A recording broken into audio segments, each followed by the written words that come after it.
Universitario. Seguimos en vivo y en directo, 12 y 17 del mediodía, en el 11º Pleno Casatorio Civil de la Corte Suprema de Justicia de la República en materia de prescripción adquisitiva de dominio. Ana María Aranda, presidenta de esta digna Corte, señores jueces supremos, señores jueces presentes, distinguidos colegas con los que comparto tal vez inmerecidamente mesa hoy día, ellos reconocidos juristas en materia de derechos reales, público en general. Quiero empezar simplemente tomando las palabras de la Presidente. Sí, soy un poquito chiquito, por eso. Bien, ahí. Quiero empezar tomando las palabras de la Presidenta, que habló de lo necesario que en estos casos se convierte el hecho de que las sentencias judiciales sean predecibles y coherentes, ¿no?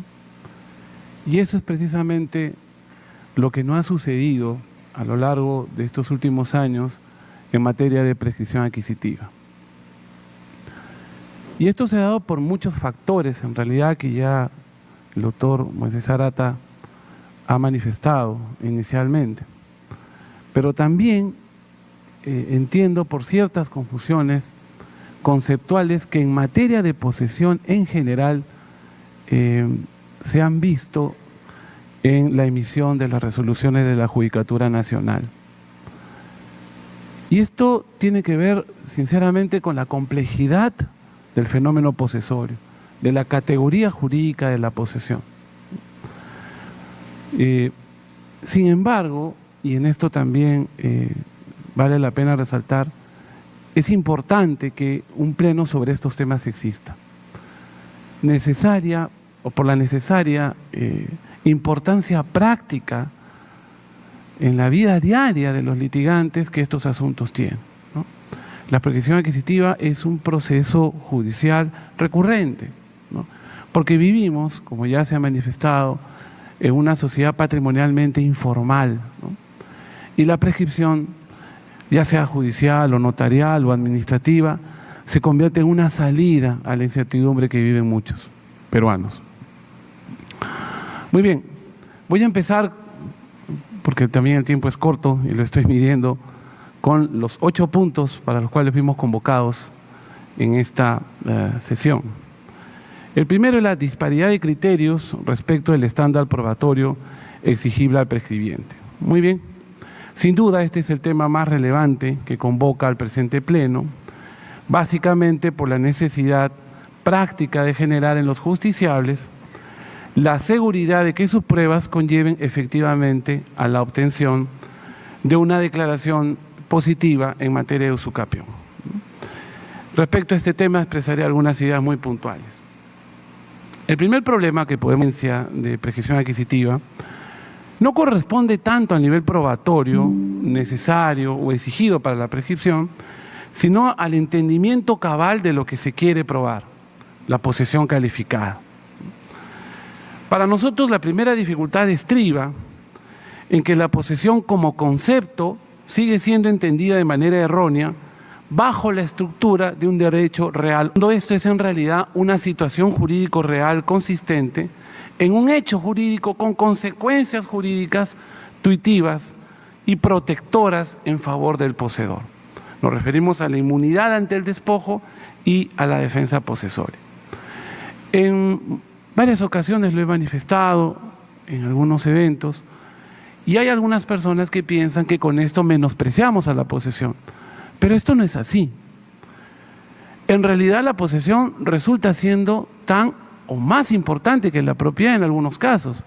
Recuerdo mucho cuando empecé a estudiar Derecho en la década de los 90, la posesión era la situación jurídico real de moda.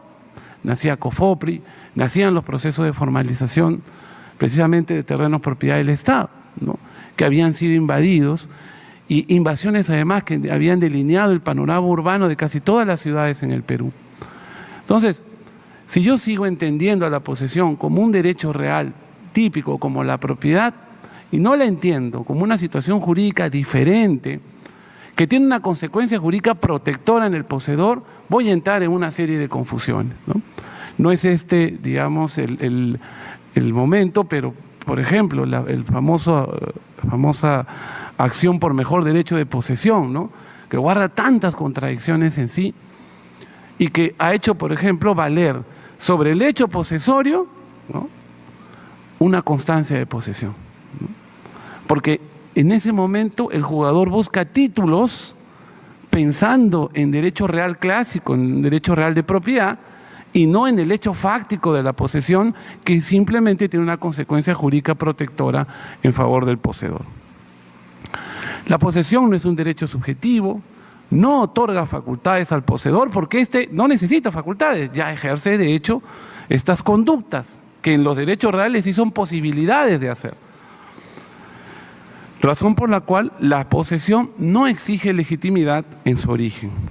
Ver a la posesión como derecho real o como símil de la propiedad desorienta al juzgador, pues lo invita a buscar títulos o en todo caso documentos que acrediten la existencia de derechos y no el hecho propio de poseer.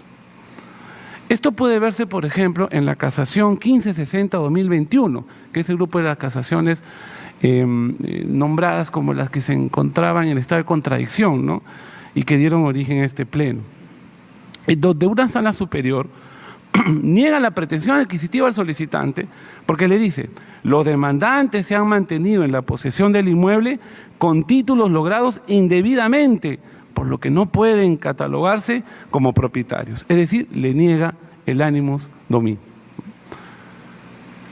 Esto es el caso de un poseedor de facto de 10 años o más de antigüedad que no tendría animus domini para el criterio de la Corte, porque su posesión se originó en títulos ilegítimos. Bueno, había una denuncia penal sobre falsificación de documentos, etc.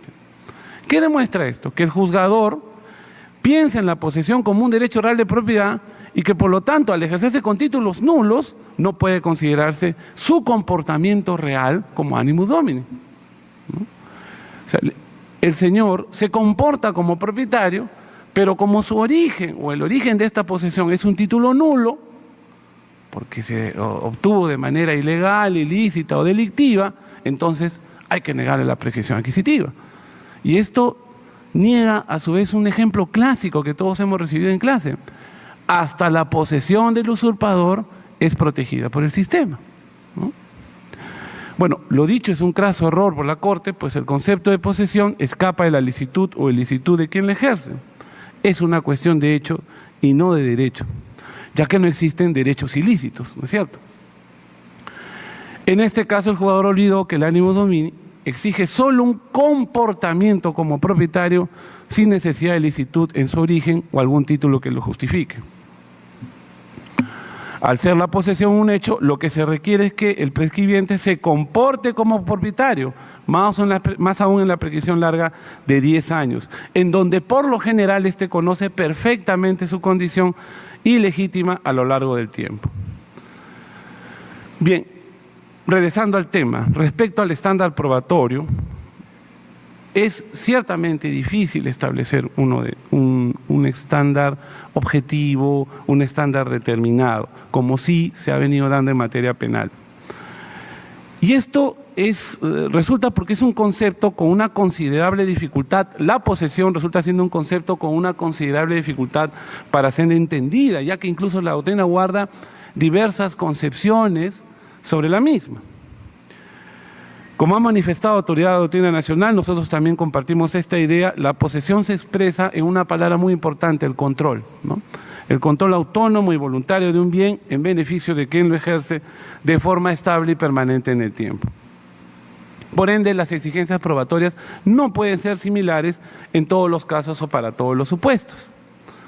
No es lo mismo, por ejemplo, probar la posesión de una casa de playa o de una casa de campo que la posesión de un departamento o de un predio urbano destinado a casa-habitación.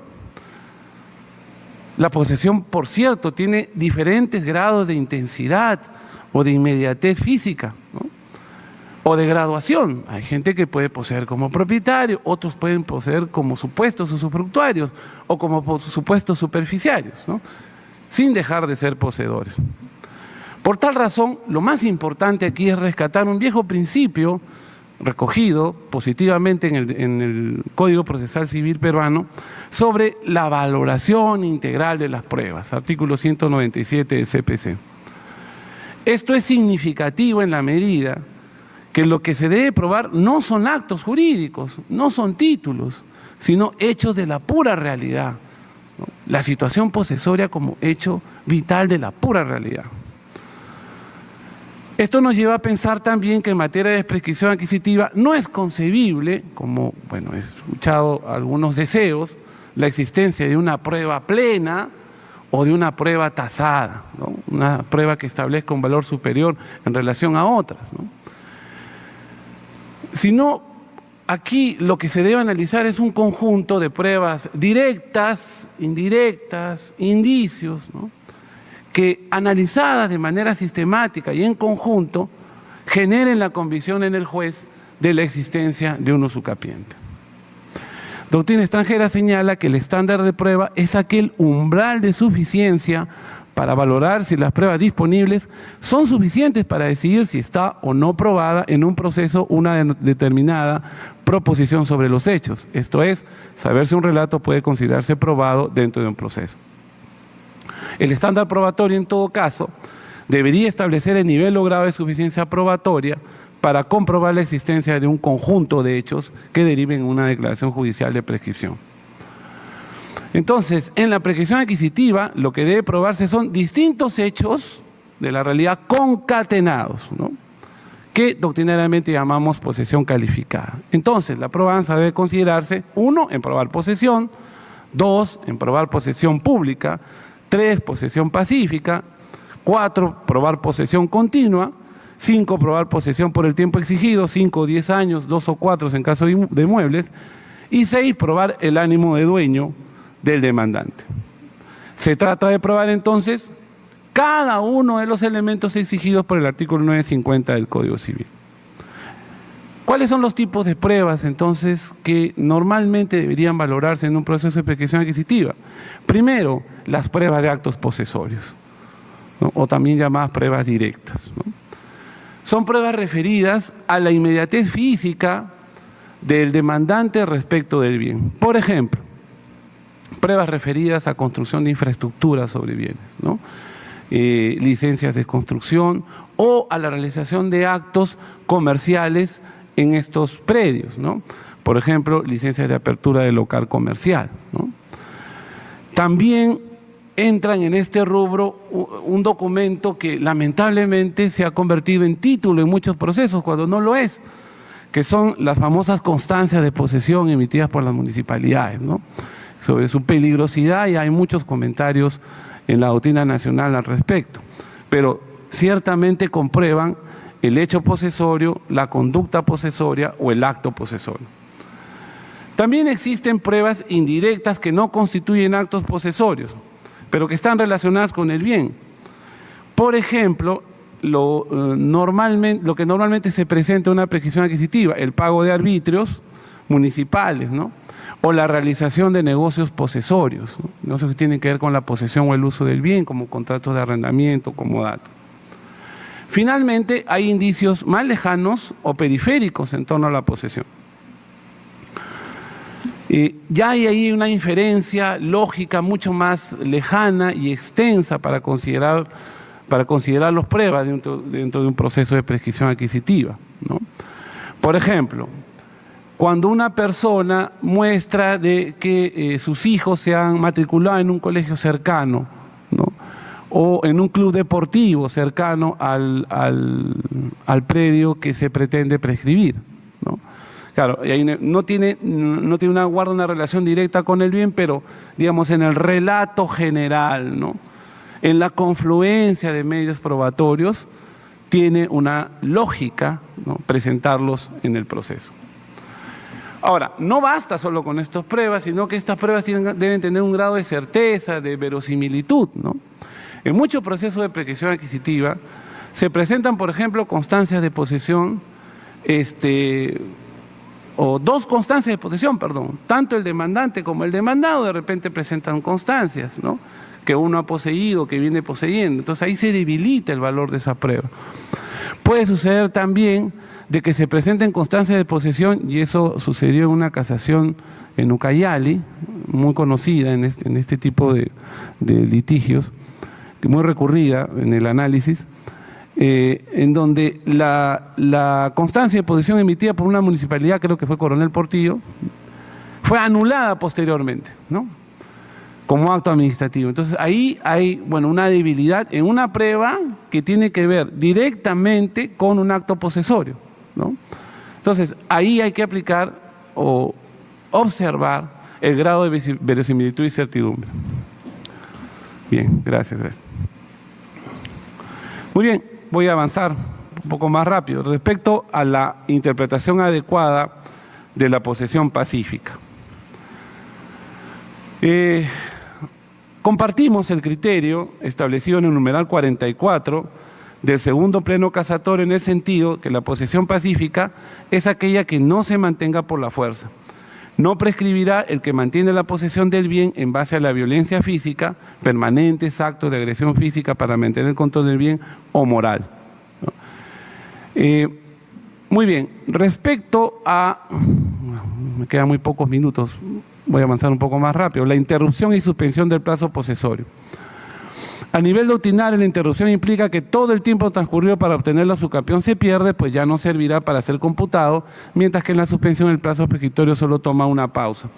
Aquí me quiero referir básicamente al tema de la interrupción, de la llamada interrupción civil. Yo considero que la regulación referida a la prescripción, la llamada prescripción o interrupción civil, no resulta aplicable al ámbito de los derechos reales. Está pensada básicamente en el ámbito de los derechos obligacionales, porque el acto, digamos, con el que se interrumpiría sería la intimación en mora, ¿no?, que es un típico acto obligatorio. Aquí hay un defecto normativo, ¿no?, que en algún momento debería corregirse, ¿no?, si es que, compartiendo la posición manifestada anteriormente, bueno, habría que platicar la analogía porque es necesaria una salida a este punto. A mí me parece que las diferencias son notables y notorias. Me parece aún práctica la diferencia entre derechos reales y derechos obligacionales. Son diferentes, pero forman parte de un mismo engranaje, un mismo dinamismo económico. Bien, quería terminar refiriéndome, ya que no tengo mucho tiempo, al tema del justo título en la prescripción adquisitiva, que sería importantísimo que se aclarase en este pleno casatorio. El justo título es un título fallido, eso es lo que es, ¿no? Es un negocio jurídico fallido en la pretensión de transmitir la propiedad, es un fenómeno de derechos reales, por ausencia de legitimación o legitimidad. Entonces, cuando hablamos de justo título, estamos hablando de un título que tuvo la intención de transferir, pero que por ausencia de legitimación esto no ocurrió. La doctrina nacional ha desarrollado ampliamente este concepto de ineficacia en sentido estricto o inoponibilidad, ¿no?, que lamentablemente no se encuentra recogido en el Código Civil peruano, salvo para el caso de los negocios jurídicos realizados con defectos en el poder, artículo 161 del Código Civil. Yo creo que se debe restringir el justo título a estos actos, es decir, actos que pretendieron transferir propiedad, pero por ausencia de legitimación, ya sea porque el transferente era un non domino o quien quería transferir no tenía el poder suficiente para hacerlo, estos actos carecen de la eficacia en la transmisión de la propiedad. Por lo tanto, no podrían ser justos títulos los títulos en donde figura una condición suspensiva, por ejemplo, porque ahí no hubo la intención de transmitir inmediatamente la propiedad. No serían justos títulos, por ejemplo, los contratos de transferencia de bienes futuros, ¿no?, porque aún es imposible la transferencia de propiedad ahí, ¿no? No tampoco serían, por ejemplo, documentos como las constancias posesorias a las que me he referido, ¿no? Entonces, la idea es restringir el justo título a lo que se llaman o se conoce en la doctrina como títulos de ineficacia en sentido estricto o inoponibles, que solamente se harían en dos casos, ¿no?, cuando la transferencia sucede por una persona que no es propietaria o cuando existen defectos o vicios en en los negocios jurídicos de apoderamiento que se dan en la realidad. Una persona podría utilizar, y con esto acabo, lamentablemente el tiempo es corto, una persona podría utilizar un justo título o llamar un justo título a un título de propiedad evidente, ¿no? Es decir, yo podría decir, tengo un contrato de compraventa y lo quiero utilizar como justo título para, digamos, adherirme a la posibilidad de la prescripción corta de 5 años, creo que no. Creo que no. Si yo voy a optar por o querer usar este título, tendría que acudir a la prescripción larga, la de 10 años, ¿no? Porque en realidad lo que estaría probando sería un estado posesorio y el título, o digamos un contrato, pasaría a ser simplemente una prueba accidental, aleatoria, no consistiría en el sustento de mi pretensión, ¿no?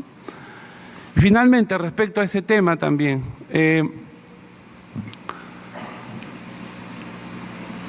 ¿puedo utilizar la prescripción adquisitiva como un tema de saneamiento? Pues yo creo que sí, ¿no?